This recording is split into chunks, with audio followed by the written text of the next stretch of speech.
আজ আমরা চলে এলাম 10 টাকা বন্ধ করে এনটিকে নিয়ে। এই জয়দেবের লেলাটা কে কে দেখেছো কমেন্ট করে জানাবে, ঠিক আছে? এই লেলাতে দেখছি সামনে চেক পোস্ট রয়েছে, আর এইদিকে নতুন মনে হচ্ছে সাকরকে করে দিয়েছে। এই লেলাটা পেরোতে গেলে এই চেক পোস্টে আমাদের কাছে পয়সা নিয়ে নেবে, তাই আমরা পেরিয়ে চলে এলাম ফাঁকে।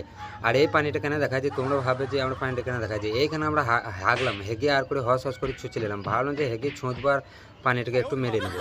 তারপরে দেখলাম যে না, মারা হচ্ছে না। তারপরে দেখলাম যে এই নতুন সাঁকরটা তলা দিকে পাড় হয়ে দেখছি পেরে দিয়েছি, তাহলে আমাকে এত ভয় লাগছে মানে সাঁকরটা যদি পড়ে যায় তাহলে আমরা পুঁটি মাছ মারা হয়ে যাবো। তারপরে এদিকে দেখছি যে জিওর ভাটাতে আগুন লেগে গেছে, পুলের দিকে আর প্রচুর ধুমো বেড়েছে।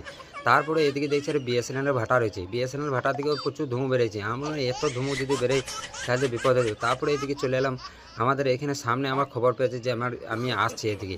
আমি ব্লগার বেটি, আমাকে সবাই এরা চিনে, স্কুলের ছেলে মেয়েগুলো কেউ স্কুলে মাস্টাররা বলেছে এত করি, তাও ওরা ঢুকে নেই। ওরা বলছে যে নাকি আমার সাথে সেলফি নেবে, তাই যদি সব বাইরে ডাইন আছে, কেউ ভিতরে এখন ঢুকে নেই, আমাকে বলছে না, এরা কেউ চিনেই না আমাকে।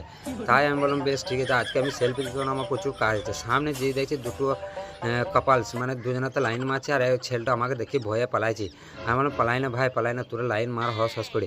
এইখানে চলে এলাম আমার মালিকের ঘরে, দেখছি আমার ব্ল্যাক ডায়মন্ড দেখছি প্রচুর ফুটু করছে হস হস করে। একটা পা বাসে দিয়েছে, একটা পা মুয়ে, এত উঁচুতে ফুটু করছে, আমাকে দেখে ভয় লাগলো। তারপরে কোনো এ শালুর দাদির মোরব্বার ফ্যাক্টরি আছে, এই মোরব্বার ফ্যাক্টরিতে যে মোরব্বর নেবে ও দাদির সাথে সব কমেন্ট করে জানাবে ওদিকে।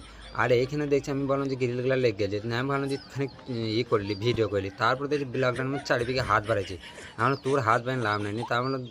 তারপরে দেখুন ব্ল্যাক ডায়মন্ড বলছে আমার জুতোর ফিতে ছেড়ে গেছে। তারপরে আবার 10,000 টাকা বন্ধ করে এন্ড কিনে বেরিয়ে গেলাম আমরা জুতোর ফিতে কিনতে। আমি ভাই ব্ল্যাক ডায়মন্ডকে বলছি যে আমার কাছে পয়সা নেই, তাহলে কী করবি, তাহলে কোন দিকে যাবি? বলছি যে শিউড়ি দিকে চলো, ওইখানে যেই ফেতারা টাকা আদায় করবো। দেখছি এখানে ফেতারা টাকা কিছু চাল আদায় করলাম আমরা, নিয়ে আদায় করার পর তারপরে দেখছি শিউড়ি বাস না আমরা ডাইনে দিই। বলছি ভাই হবে তো ফেতারা টাকা চালে আমার জুতো খেতে গেলাম না, হ্যাঁ হয়ে যাবে, একটা শোরুমে যাই।